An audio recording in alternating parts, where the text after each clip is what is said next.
you can count on us. This is 7 News Good Morning Fort Sill.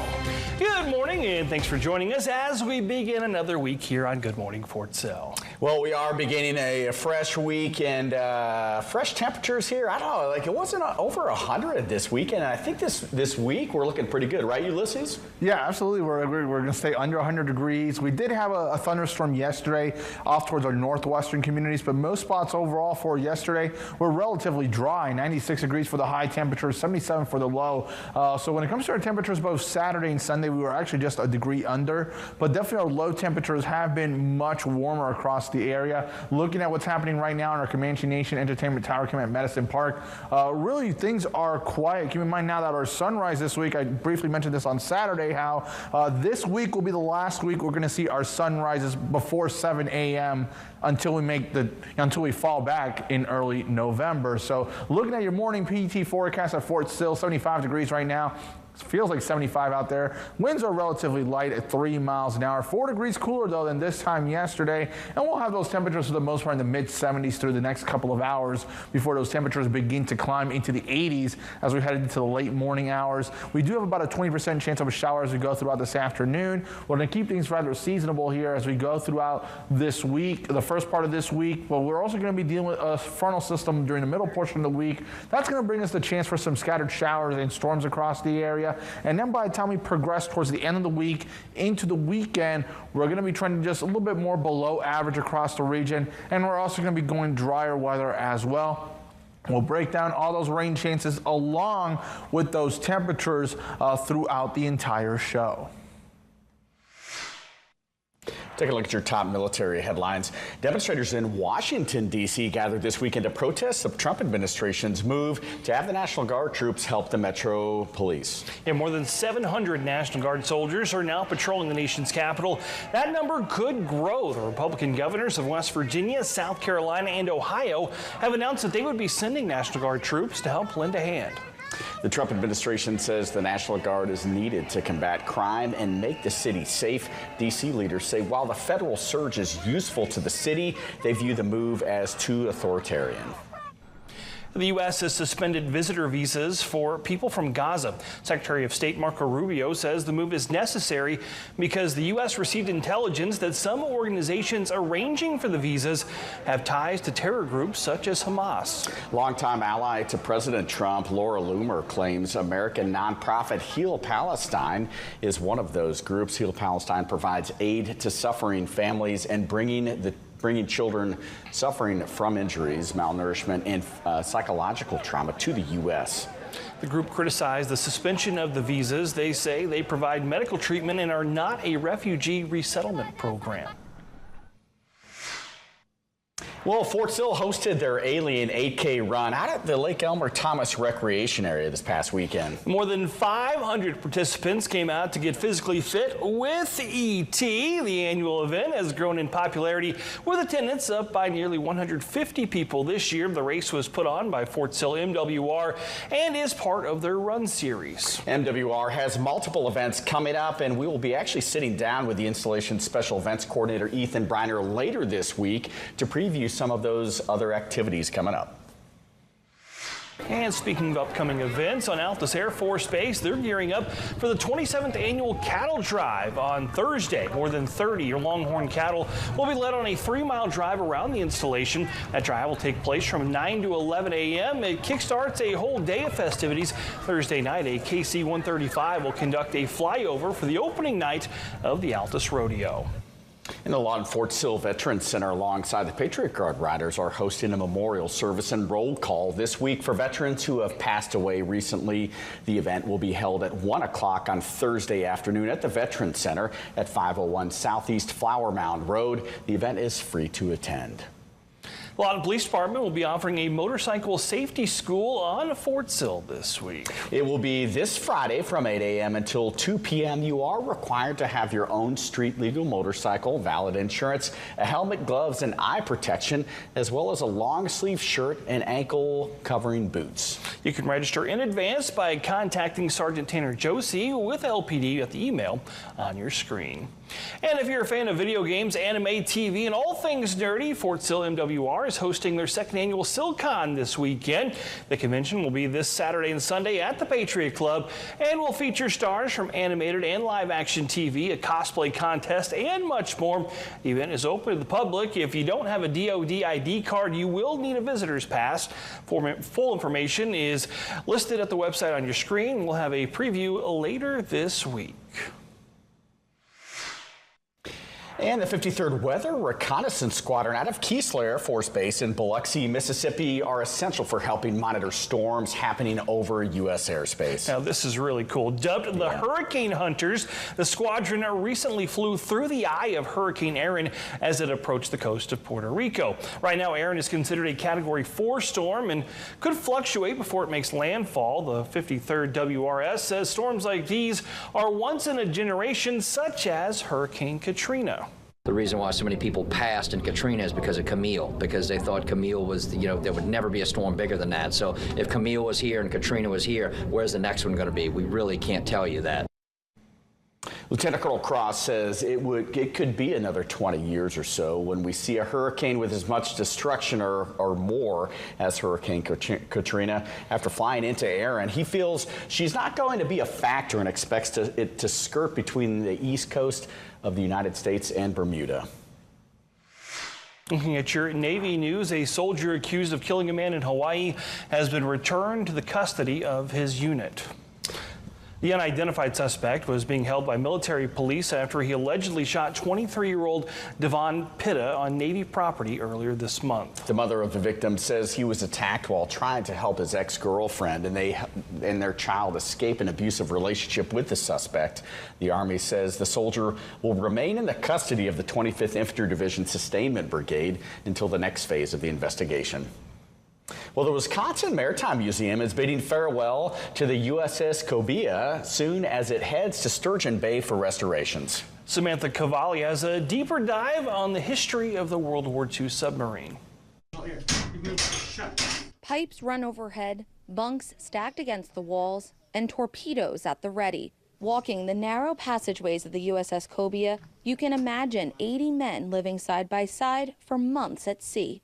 It's very tight quarters. It was hot, it was humid, it was boring a lot of the times unless they were in a battle, and then it was just terrifying. Submarines, the Navy's silent hunters, cut off supply lines and gathered vital intelligence that proved critical to victory. It's why submarine curator Karen Duvall believes you don't hear enough about them. It's not just the guys that are in the trenches, in the Pacific or in Europe. There were guys in the submarines, underwater, wreaking havoc on the supply lines. During World War II, more than 7,000 Manitowoc shipbuilders, including 600 women, worked around the clock. By the war's end, 28 submarines had been built here, each destined for dangerous missions thousands of miles away. The USS Cobia, though not built in Manitowoc, has been docked at the Wisconsin Maritime Museum since 1970, after serving 6 patrols in the Pacific. We're inside the USS Cobia control room, known as the nerve center of the submarine. It was commissioned by the Navy and built in 1943. It was part of the U.S. submarine fleet that destroyed 55% of all enemy boats during World War II. For 55 years, the USS Cobia has welcomed visitors, but keeping history afloat takes work. The museum recently reaching its $1.5 million fundraising goal to dry dock the submarine, a process that removes it from the water for inspection and repairs. Duvall says taking proper care of the boat will help maintain its history for generations to come. You're stepping into that history is all around you, so that it helps to learn versus, reading stories in a book where you can immerse yourself into history. Dry docking happens next month in Sturgeon Bay, with a send-off planned over Labor Day weekend. The boat will be towed on September 4th, where it will undergo 4 to 5 weeks of refurbishment. A welcome back party is planned for Cobia's return in October. The DoD has announced they are going to be offering full-day pre-K classes at more DoD schools across the Army. What installations that will be affecting first is coming up on Good Morning Tech for Sill.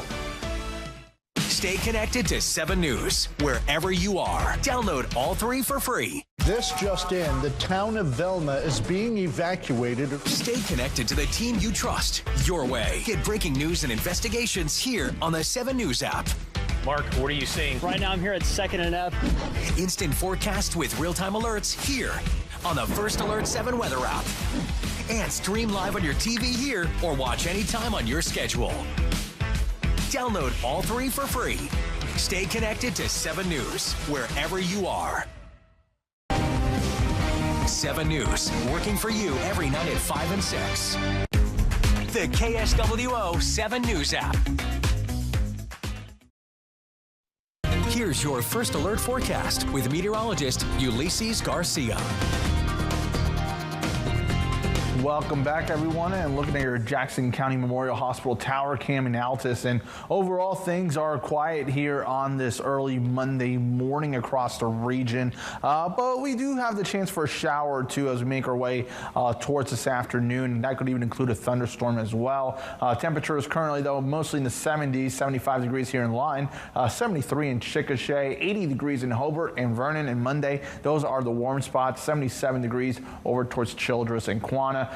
So we have this frontal system over parts of South Dakota.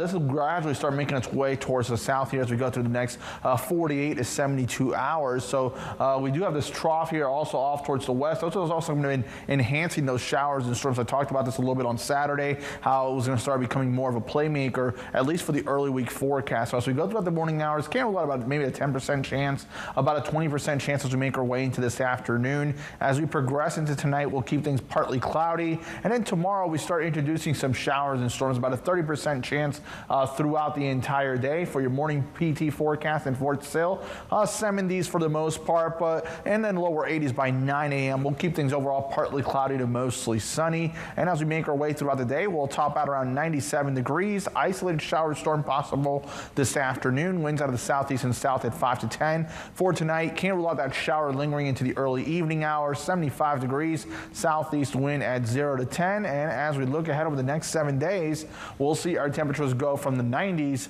from the upper 90s down to the lower 90s. Well, the Department of Defense is reaffirming their partnership with the Ministry of Defense of Singapore with the 3rd installment of the Combating Terrorism Research and Development Agreement. The CTRD has been extended until 2036. It aims to develop new technology to deter and neutralize terrorism. Each country will be accountable for 50% of the costs under the agreement. The DoD will be offering full-time pre-K classes at more schools in Europe and in the U.S. this fall. Full-day instruction will be available to pre-K students at Ramstein Elementary School in Germany, Klein-Brogel Elementary in Belgium, and several schools at Fort Campbell, Kentucky. DoD says having greater access to pre-K, quote, is a major milestone in our mission to support military families and sets the foundation for lifelong learning.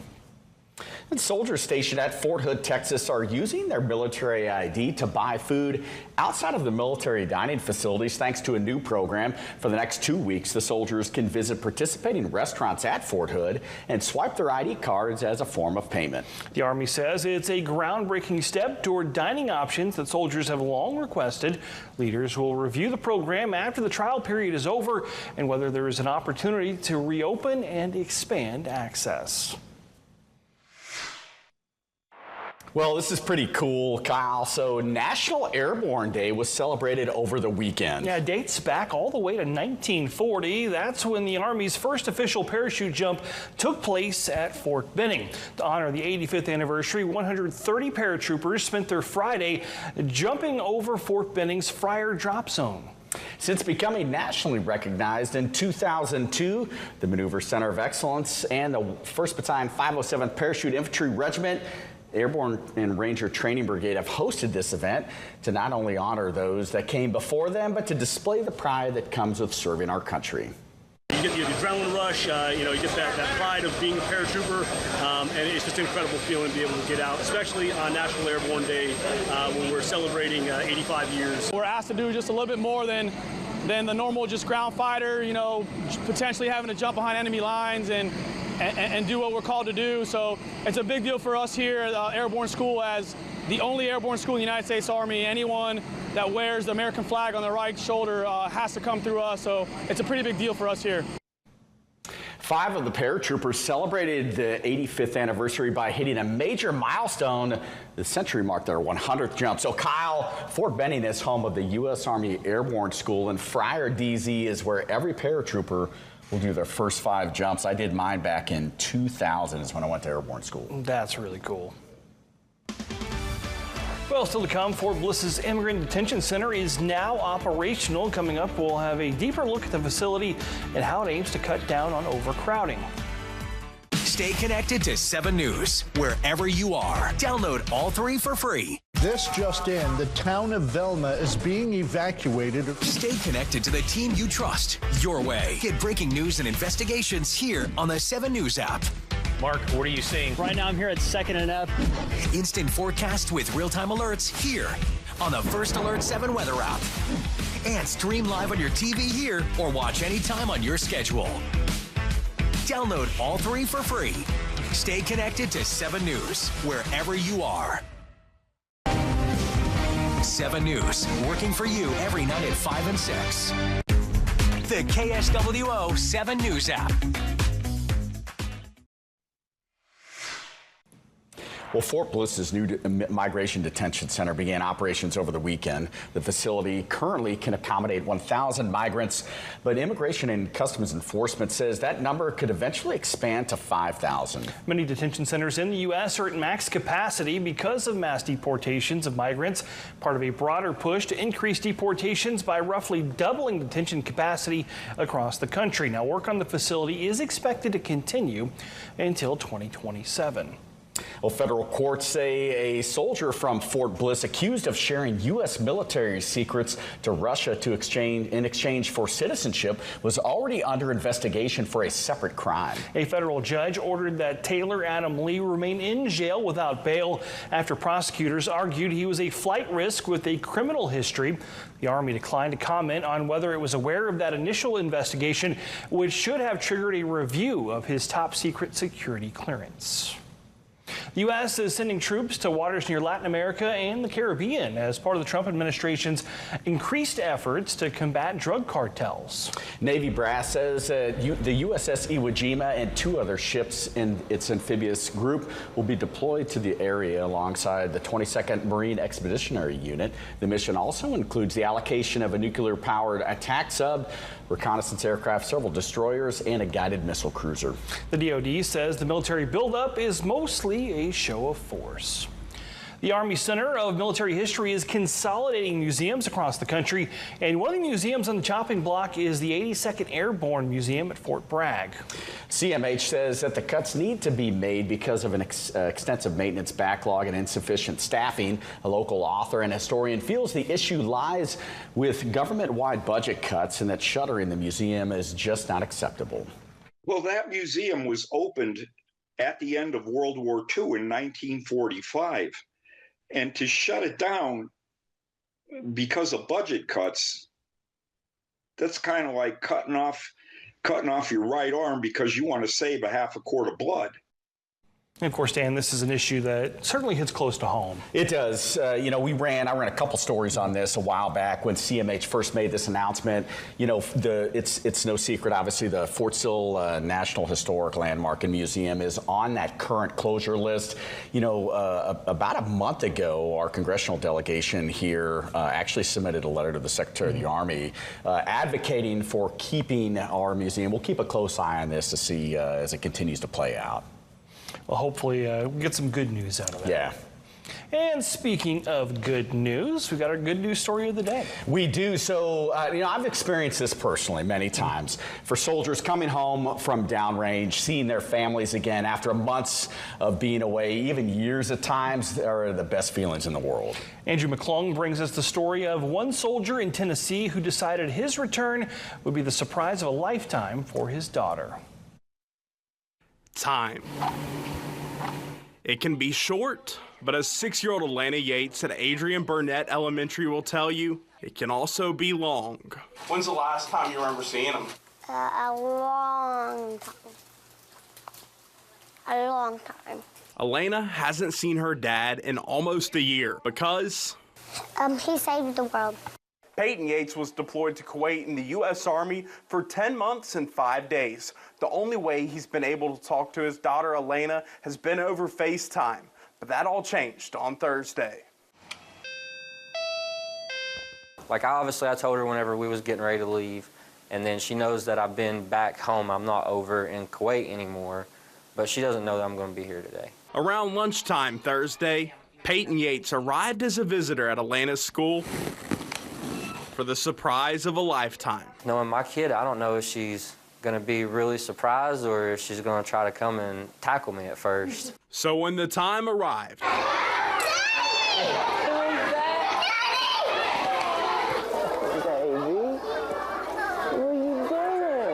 what felt so quick turned into a moment.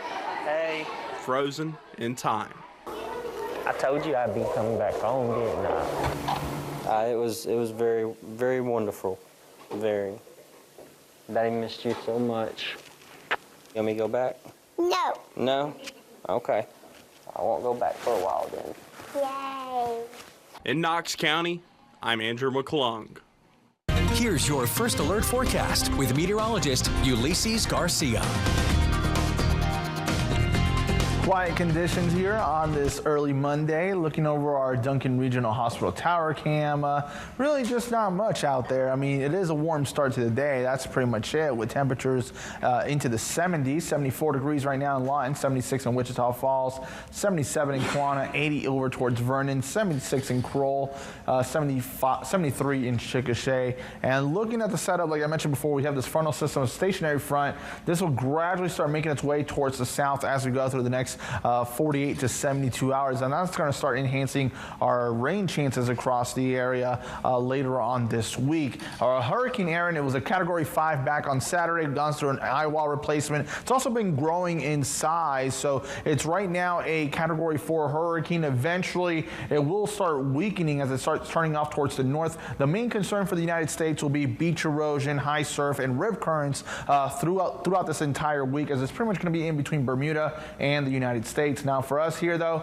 well, we're going to be overall mostly quiet start for your Monday. Can't rule out a shower or a thunderstorm by the time we make our way towards this afternoon. That will eventually fizzle out this evening. And then as we go into your Tuesday, we'll have a better opportunity for these showers and storms to fire across the area. For your PT forecast at Fort Sill, we'll be in the 70s here in the early going. Quiet conditions, partly cloudy, warming up to the lower 80s later on this morning. By this afternoon, we'll top things out into the upper 90s to close to 100.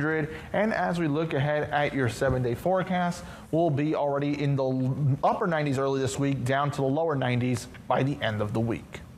Well, thanks for watching. Good morning, Fort Sill.